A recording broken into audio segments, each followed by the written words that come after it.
Hey guys, welcome back to Marks on Mania. I'm Jason Smith. So today we're traveling back to 2001, and the WWF, or rather the entire wrestling world, was going through a very big change at this time. You had the bankruptcy of ECW, and only days before WrestleMania 17, you had the purchase of WCW. WWE, or WWF at the time, owned everything, and the whole wrestling world was changing. And the spectacle of WrestleMania 17, it kind of highlights and shows you it went from WWF being in small places like Chicago and Philly in these small arenas to going to Houston and in the Astrodome to having this amazing, huge setup. The first time they've done that since, I don't know, WrestleMania 8. So it's kind of a changing of the tide for everything at that time. So before we get too far into the event, let me give you some background and some details on it. April 1st, 2001, from the Reliant Astrodome in Houston, Texas. The total attendance was actually 67,925, a very big jump from their last WrestleMania. So some of the highlights from this event have to be from the Triangle TLC match. This feud had been going on for well over a year. They had their match last year at WrestleMania, which was phenomenal. SummerSlam, which was really good.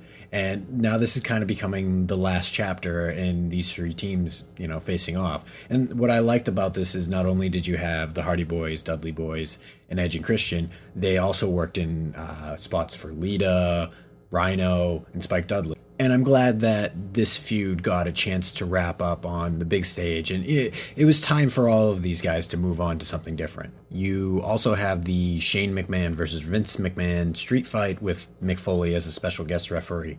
Now you obviously have the iconic image of Shane McMahon doing the coast to coast, the Rob Van Dam move, which I've often heard Paul Heyman gave the suggestion to do.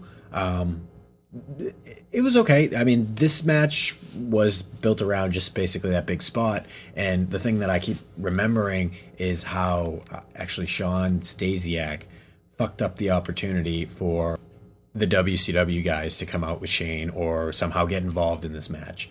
I guess he opened up his mouth and, the dirt sheets got a hold of it. And when the dirt sheets got a hold of it, Vince got a hold of it and squashed all those plans. So also in this card, you had the first WrestleMania encounter between Triple H and The Undertaker. I really enjoyed this match. I think after a long time, you really hadn't had that standout WrestleMania match. And these guys kind of put their, stamp of approval of a WrestleMania match is supposed to mean something and be something awesome. And my favorite spot is when Triple H is being hoisted up into the Undertaker's last ride, and he had managed to grab the sledgehammer at the same time and knock him in the head.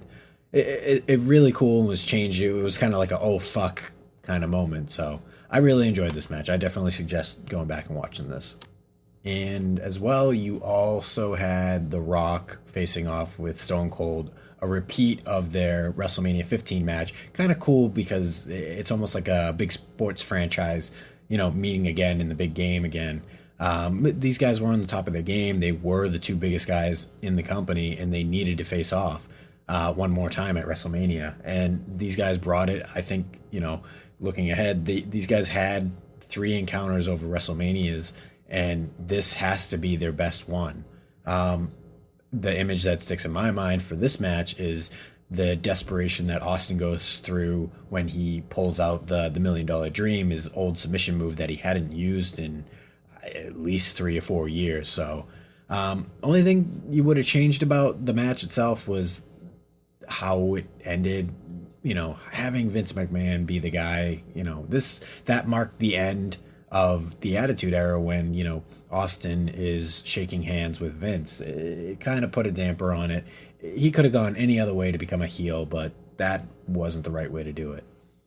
If I'm gonna go back and try and book it better, there isn't a lot that you can go back and book this Mania better, because it really is a standout WrestleMania. The whole card is pretty strong.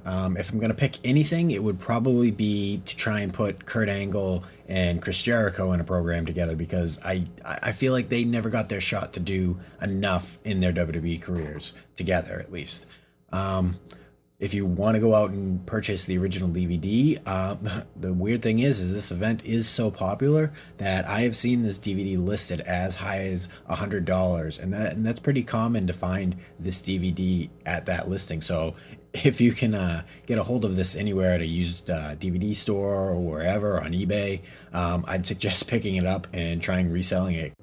Anyways, guys, this is where we leave it up to you. We want to know what you thought of WrestleMania 17. So you can tweet us at MO Commentary. You can call us and leave a voicemail at 978-276-9418. Go to marksoncommentary.com. Hell, you can make us a video and we'll post it up on our YouTube channel. So we want to hear your opinions, your thoughts on what did you like? What did you hate?